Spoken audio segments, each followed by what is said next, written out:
Hello everyone, I am Nitin sir from Veena classes. Students, आज का हमारा टॉपिक है राउल्ट्स लॉ। प्रीवियस लेक्चर में हमने वेपर प्रेशर को स्टडी किया था, उसको समझा था, जिसकी लिंक आपको आई बटन पर मिल जाएगी।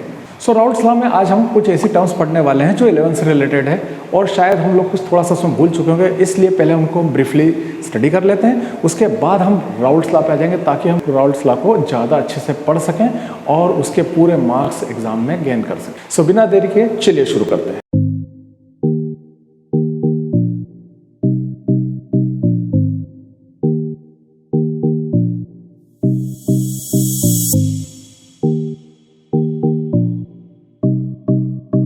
सो राउल्ट्स लॉ के लिए जो बेसिक पॉइंट्स है, बेसिक टर्म्स हैं, उनको जो क्लास 11 से बिलोंग करती है उनको हम पहले ब्रीफली थोड़ा सा क्लियर कर लेते हैं और फिर स्टार्ट करते हैं। सबसे पहले हमें मोल कंसेप्ट को कंसंट्रेट करना है, क्योंकि मोल जो है 11 से रिलेटेड है, लेकिन एक डेफिनेशन है, थोड़ा समझ लेंगे तो मोल के बारे में पता लग जाएगा।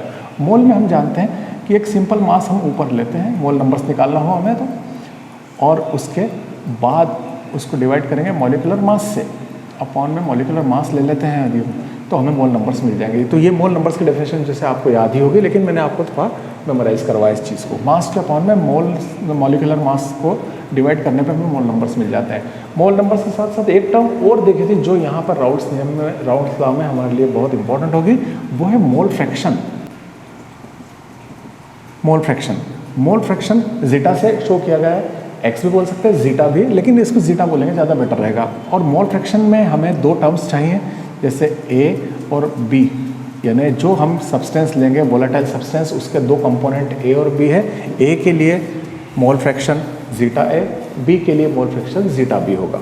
तो ये दोनों साथ में एक टर्म और कि हम इसे निकालें कैसे, विथ मोल नंबर्स से। तो हम मोल नंबर्स को एन से शो कर रहे हैं, तो यहाँ हमारे पास मोल नंबर्स एन ए और एन बी।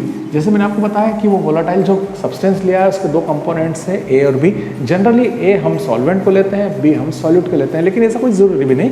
एन ए और एन बी वो दो कंपोनेंट्स के लिए हम ले सकते हैं जो मोल नंबर्स एन ए और एन बी है, और वो रिलेट करता है एक्स ए और एक्स बी से। यदि हमें एक्स ए निकालना है, so X A equal to N A upon N A plus N B, इस टर्म से हम निकाल सकते हैं total moles of solution upon mole numbers of component, that particular component जिसके लिए हम जीटा ए निकाल रहे हैं, जिसके लिए मोल फ्रैक्शन निकाल रहे हैं। Same X B N B upon N A plus N B, ये आपको सबको पता ही होगा, लेकिन हमने थोड़ा सा राउल्ट्स लॉ को स्टडी करने के लिए इसको साथ में ले लिया है। और एक बात और, यदि हम इन दोनों को ऐड करते हैं, सो X A plus X B की वैल्यू हमें 1 मिलती है हमेशा।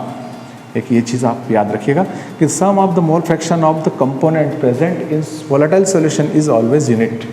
यही टर्म हमें याद रखना है, जो हम कहीं ना कहीं राउल्ट्स लॉ में इसको यूज़ करने वाले हैं। सो स्टूडेंट्स, ये 4 टर्म्स हैं जो हमारे लिए राउल्ट्स लॉ में हेल्पफुल होगी। सो स्टूडेंट्स, अब हम एक्चुअल राउल्ट्स लॉ को स्टडी कर रहे हैं। मैं आपको पहले उसका इंट्रोडक्शन देता हूँ, फिर राउल्ट्स लॉ की डेफिनेशन बताता हूँ, जो स्टेटमेंट है वो बताऊँगा, उसके बाद उसका जो डेरिवेशनल एक्सप्लेनेशन है वो आपको क्लियर कर दूंगा। उसके बाद हम उसके न्यूमेरिकल पे जाएंगे, फिर हम प्रीवियस ईयर क्वेश्चंस को स्टडी करेंगे। ठीक है। Raoult's law 1886, French chemist Francois Marie Raoult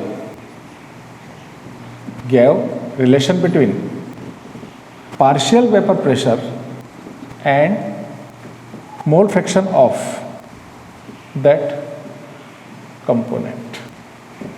1886 में फ्रेंच केमिस्ट एफ.एम. राउल्ट ने जो रिलेशन दिया वो था उस पर्टिकुलर कंपोनेंट के पार्शियल वेपर प्रेशर और उसके मोल फ्रैक्शन के बीच में। उन्होंने बताया कि किसी भी कंपोनेंट जो वोलेटाइल सॉल्यूशन में प्रेजेंट है, उसका यदि हम पार्शियल वेपर प्रेशर स्टडी करना चाहते हैं, निकालना चाहते हैं, फाइंड करना चाहते हैं, तो वो डायरेक्टली रिलेट करता है उसी पर्टिकुलर कंपोनेंट के मोल फ्रैक्शन के साथ। और इसी बेस पे इन्होंने जो लॉ दिया वो राउल्ट लॉ कहलाया। तो राउल्ट लॉ क्या हुआ? राउल्ट लॉ को हम यदि हम स्टेटमेंट के फॉर्म में लिख रहे हैं तो वो इस तरीके से होगा, partial vapor pressure of component is directly proportional to its mole fraction at given temperature.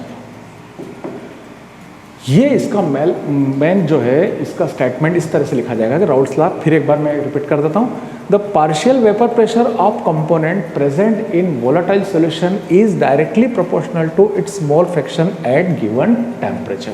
अब मैं आपको बता दूं कि partial vapour pressure of component, मैंने अभी आपसे बात की थी कि किसी भी सॉल्यूशन में दो कंपोनेंट होंगे, हम ए और बी कंसिडर कर रहे हैं उन्हें। तो जैसे मान लीजिए वो कंपोनेंट है हमारे पास ए एंड बी, पहले मैं ए को ले रहा हूँ, यदि हम राउल्ट्स लॉ को, सो यहाँ पे हम बता दें इसको कि according to Raoult's law partial vapour fraction of component A का पार्शियल वेपर प्रेशर, ठीक है, P A is directly proportional to its mole fraction, इसका mole fraction X of A. Mole fraction के बारे में भी मैंने आपको बताया कि इसमें की पॉइंट्स में कि ये जो टर्म है ये 11th की है, जिसको मैंने अभी आप क्लियर भी किया था। तो ये ध्यान दीजिए कि P A is proportional to X A, same P B is proportional to X B, B है तो एक्स बी, ए तो एक्स। अब यहाँ पे ये जो स्टेटमेंट का मैन जो है हमारा डेरिवेशन का पार्ट स्टार्ट होता है यहाँ से कि ये राउल्ट्स लॉ है। तो राउल्ट्स लॉ को हम इतने से भी टर्म से याद कर सकते हैं कि किसी एक कंपोनेंट का पार्शियल वेपर प्रेशर उस कंपोनेंट के मोल फ्रैक्शन के प्रोपोर्शनेट होता है, डायरेक्टली प्रोपोर्शनल होता है एट गिवन टेम्परेचर। सो ये राउल्ट्स लॉ है। अब इसका स्टेटमेंट पार्ट पूरा हुआ, इंट्रोडक्टरी पार्ट पूरा हुआ, अब हम इसके डेरिवेशनल एक्सप्लेनेशन पर बढ़ते हैं। सो अब हम इसका डेरिवेशनल पार्ट स्टार्ट करते हैं। डेरिवेशनल पार्ट में मैं शुरू करूंगा यहीं से कि P A is proportional to X ए।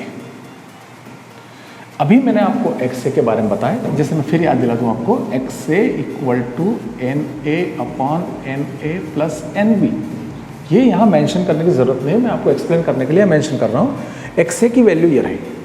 अब ये जरा सोचिए कि ये प्रोपोर्शनल का साइन है। जनरली टर्म हम देखते हैं कि जब प्रोपोर्शनल का साइन हटा के हम इक्वल का साइन लगाते हैं तो हमें कोई कांस्टेंट यूज़ करना होता है। मैं एक सिंपल कांस्टेंट यूज़ कर रहा हूँ, P A is equal to K into zeta A या एक्स, जीटा ए, तो एक्स ए बोले जीटा ए बोले ज़्यादा बेटर है, जीटा ए बोलना चाहिए।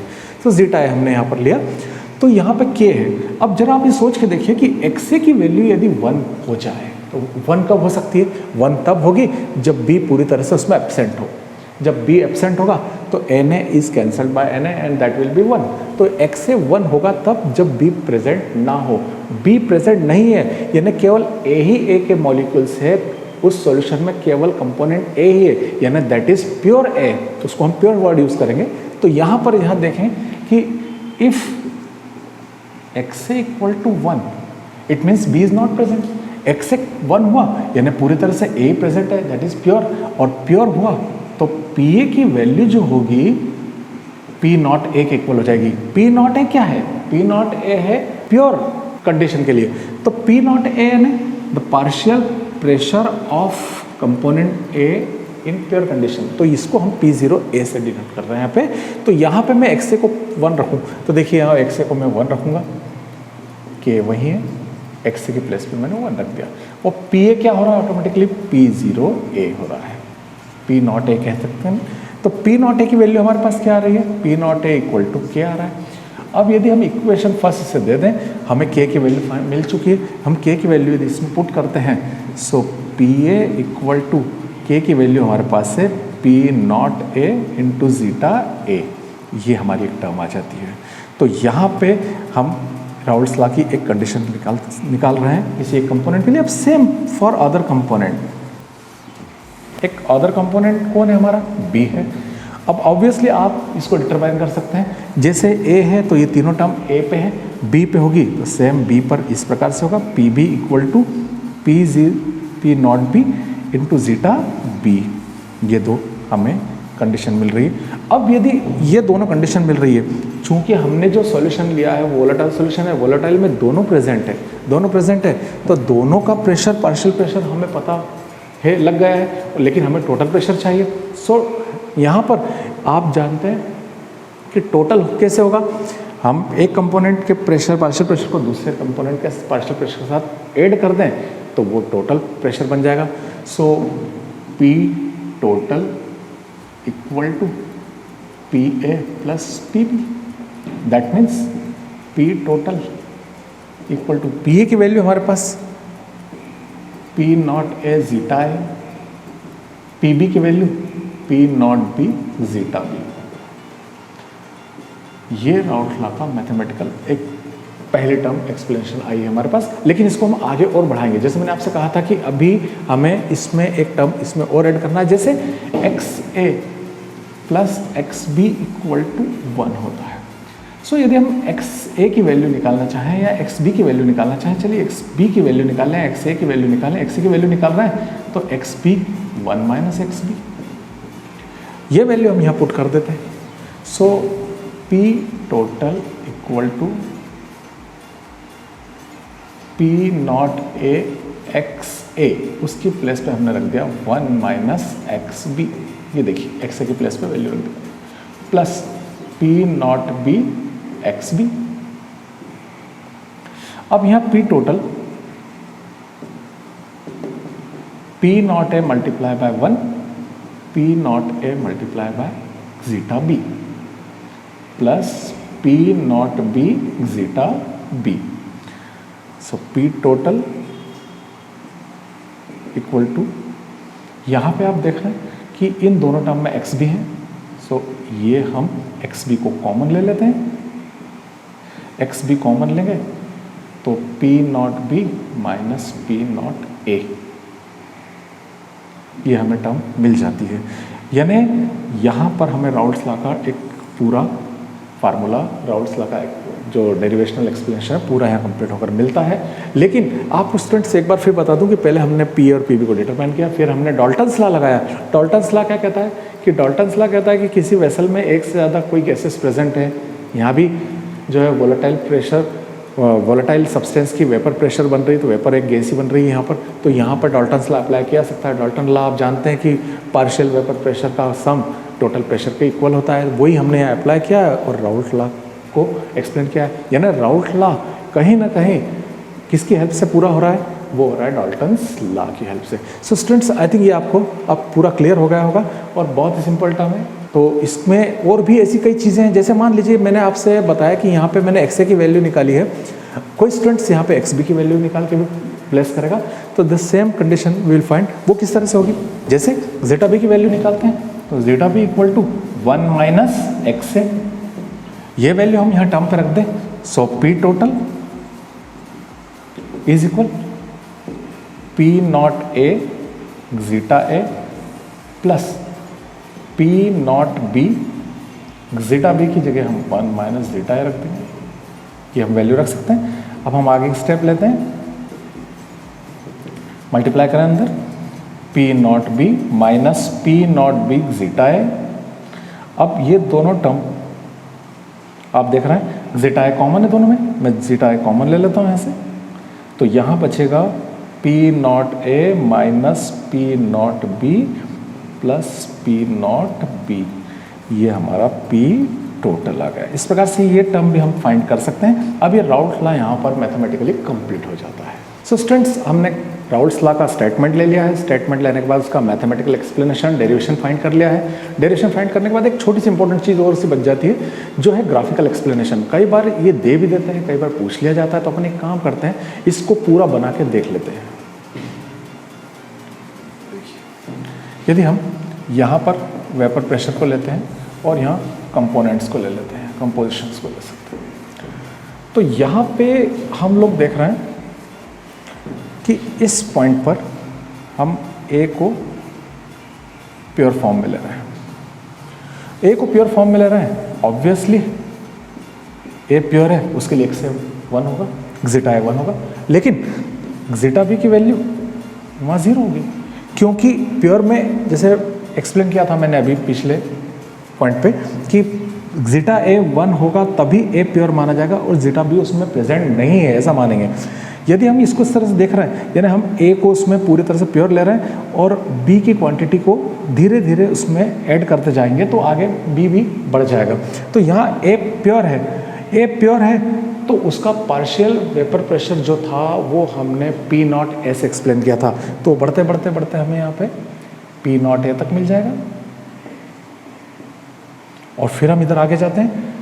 तो आगे जाते जाएंगे तो यहाँ पर ए की क्वांटिटी कम होती जाएगी और बी की क्वांटिटी बढ़ती चली जाएगी, तो यहाँ पर आते आते x से 0 हो जाएगा, जीटा है और जीटा बी 1 हो जाएगा, क्योंकि हम ए की क्वांटिटी में बी, ए की क्वांटिटी को डिक्रीज करते हुए बी की क्वांटिटी को बढ़ाते जाना है। तो बढ़ते बढ़ते बढ़ते जो है ए की क्वांटिटी घट के 0 हो जाएगी और बी की कंप्लीट हो जाएगी। तो यहाँ पर जीटा ए की वैल्यू क्या हो जाएगी, 0 हो जाएगी और जीटा बी की वैल्यू 1 हो जाएगी।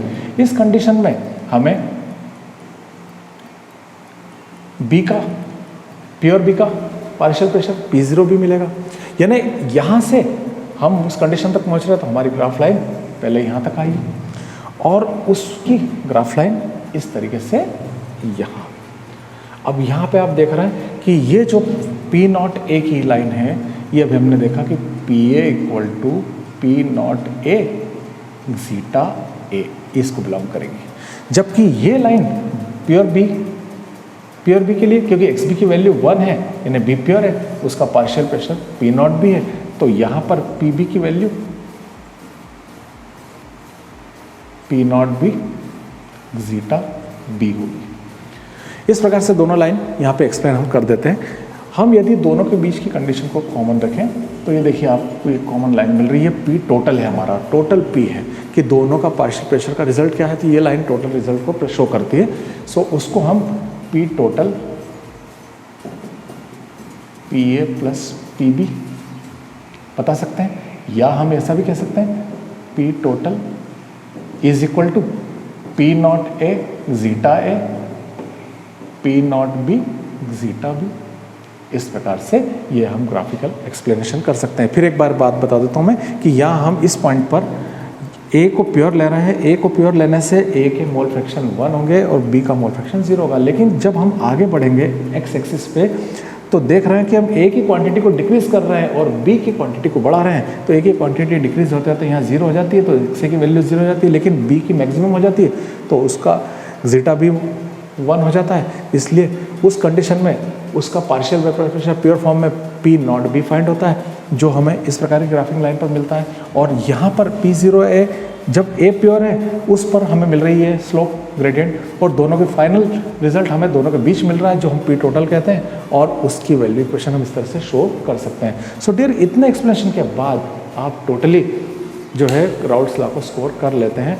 अब हम इसके न्यूमेरिकल्स को थोड़ा सा स्टडी करेंगे और देख लेंगे कि इसमें न्यूमेरिकल किस बेस पे आते हैं, और वो हमें क्लियर कर लेने के लिए उसकी बेसिक हमें सब मिल चुकी है, तो इसलिए हम न्यूमेरिकल्स पे कॉन्सेंट्रेट करेंगे। सो स्टूडेंट्स, अब हम डिस्कस करने वाले हैं राउल्ट्स लॉ पे बेस्ड न्यूमेरिकल। मैं आपको एक बात और बता दूं कि ये क्वेश्चन प्रीवियस ईयर आया हुआ है, साथ में हमने जो राउल्ट्स लॉ को स्टडी किया है वो 2012 दिल्ली और 2014 में भी पूछा गया है। सो मोस्टली इस प्रकार के क्वेश्चन ज़्यादा आते हैं जो डेरिवेशन के साथ, स्टेटमेंट के साथ होते हैं, क्योंकि केमिस्ट्री में डेरिवेशन होना एक इंपॉर्टेंट क्वेश्चन को साइन करता है। सो स्टूडेंट, यहाँ पर अब मैं इसी के न्यूमेरिकल को बताने जा रहा हूँ। इस न्यूमेरिकल में पहले हम ये जानेंगे इस क्वेश्चन में हमें पूछा क्या है और हमें दिया क्या गया है। तो पहले हम देखते हैं कि जैसे हमें कहा गया है कि 2 मोल लिक्विड जो है A है और वो 3 मोल दूसरा लिक्विड B है, उन दोनों को कंबाइन करके एक सॉल्यूशन बनाया गया है और उसको एज्यूम किया गया है कि वो एक आइडियल सॉल्यूशन है। फिर हमें पूछा गया है कि A का वेपर प्रेशर कितना है जो हमने मिक्स किया है B के साथ, और फिर B का वेपर प्रेशर कितना है जो हमने मिक्स किया है A के साथ, और लास्ट में हमसे ये बात पूछी गई है कि दोनों को कंबाइन करने के बाद हमारे वेपर प्रेशर की वैल्यू क्या होगी। चूँकि अभी हमने ग्राफ के द्वारा हमने A के वेपर प्रेशर को भी देखा था, B के वेपर प्रेशर को भी देखा था, और एक कॉमन लाइन मैंने शो की थी जिसमें हमने टोटल वेपर प्रेशर को भी देखा था। तो वो हमारे ब्रेन में रखते हुए हम इस क्वेश्चन को करते हैं। वो सिंपल टर्म में है। देखिए, जैसे इसने पूछा है 2 मोल्स ऑफ लिक्विड A और B, तो A के लिए हमें वेपर प्रेशर पूछा है। फर्स्ट पॉइंट मैं आपको डिटरमाइन करके बताता हूँ। फर्स्ट पॉइंट जो हमारा है कि हमसे पूछा है PA। सो हम जानते हैं PA equal to P not A zeta है। अब यहाँ पे बात आ रही कि P नॉट ए की वैल्यू हमें गिवन है 150 mm मरकरी। वो वैल्यू तो हम रख लेंगे, हमें फाइंड करना है X। जैसे आपको बताया गया है कि zeta A equal to NA upon NA plus NB, mole numbers of A upon total mole numbers से हमें जीटा A मिल जाएगा। सो जीटा A की वैल्यू हम निकालें तो NA नंबर्स ऑफ मोल्स कितना है, 2 है। यहाँ NA के नंबर्स ऑफ मोल्स 2 है। B के लिए कितना दिया है, 3 मोल्स B के, सो 3 ऐड होगा। So obviously XA equal to 2/5। So ये वैल्यू हमें मिल चुकी है पी नॉट है हमें गिवन है, हमें फाइंड करना है पी ए, क्योंकि क्वेश्चन में कहा गया है find vapour pressure of A in solution, यानी पी ए फाइंड करना है। हम वैल्यू पुट कर देते हैं P A, P not a की वैल्यू हमारे पास गिवन है 150, जीटा ए की वैल्यू हम निकाल चुके हैं 2/5। यदि हम इसको सॉल्व करते हैं so it will be 60, unit हमारा होगा mmHg। ये हमें पी ए पहला आंसर हमें फाइंड हो जाता है। सेकंड आंसर की ओर बढ़े, vapour pressure of B, vapour pressure of B that means PB, PB find करना है। सो पीबी के डेरिवेशन इक्वेशन में क्या है दिया है, P not B zeta B, यहाँ हमें जीटा बी फाइंड करना है। तो जीटा बी की वैल्यू, जैसे हमने जीटा ए की वैल्यू निकाली Na upon Na plus N B, zeta B में एन बी न्यूमरेटर फॉर्म में और Na plus N B, B के मोल्स जितने होंगे वो अपॉन में टोटल सॉल्यूशन के moles. So zeta B equal to N B, कितने मोल्स हैं 3 मोल्स है। टोटल सॉल्यूशन मोल्स कितने हैं, Na के लिए 2 है, इसके लिए 3 है। सो दिट इज 3/5। ये वैल्यू हम यहाँ पुट करते हैं तो हमें वैल्यू मिल सकती है P not be, P not be is given 200 mm, जो हमें क्वेश्चन के साथ ही दिया हुआ है। जीटा बी हमने फाइंड किया है, जीटा बी की वैल्यू है 3/5, 5 से हम इसको कैंसिल करते हैं।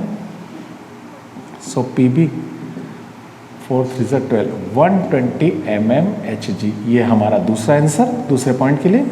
बी जो है उस लिक्विड का वेपर प्रेशर है जो हमें बी के फॉर्म में दिया है, पहले हमने ए के फॉर्म का निकाला, लास्ट में हमसे पूछ रहा है vapour pressure of total solution. अब total solution, so we know the third को हम ले लेते हैं यहाँ पे, total P total it is P A plus P B. So P A की वैल्यू हमारे पास आई 60 और पी बी की वैल्यू है 120, दैट इज 180 mmHg। सो इस प्रकार से एक सिंपल न्यूमेरिकल, और भी ऐसे न्यूमेरिकल्स हैं जो हम आगे इसको देखेंगे, स्टडी करेंगे, ताकि हम राउल्ट्स ला के सारे एप्लीकेशंस को न्यूमेरिकल के फॉर्म में ले लें। न्यूमेरिकल किसी बेस पे आ सकता है और किसी भी तरीके से वेरी सिंपल टेक्निक से हम इसको सॉल्व कर सकते हैं। सो स्टूडेंट्स, आई थिंक मुझे लगता है कि आपको ये अच्छे से समझ में आ गया होगा। मुझे कमेंट्स करके बताइए यदि आपको और भी न्यूमेरिकल्स इसके लिए ज़रूरी लगते हैं तो। सो स्टूडेंट्स, राउल्ट्स ला का ये पॉइंट हमने वोलेटाइल सॉल्यूशंस के लिए कंप्लीट कर लिया है। यदि आपको ये वीडियो बहुत अच्छा लगा है तो आप इसे लाइक करें, अपने दोस्तों के साथ शेयर करें और इस चैनल को सब्सक्राइब करें, ताकि मुझे और मोटिवेशन मिल सके और मैं आपके लिए बेहतर से बेहतर वीडियो ला सकूं। सो स्टूडेंट्स, नेक्स्ट वीडियो तक स्टे ब्लेस्ड।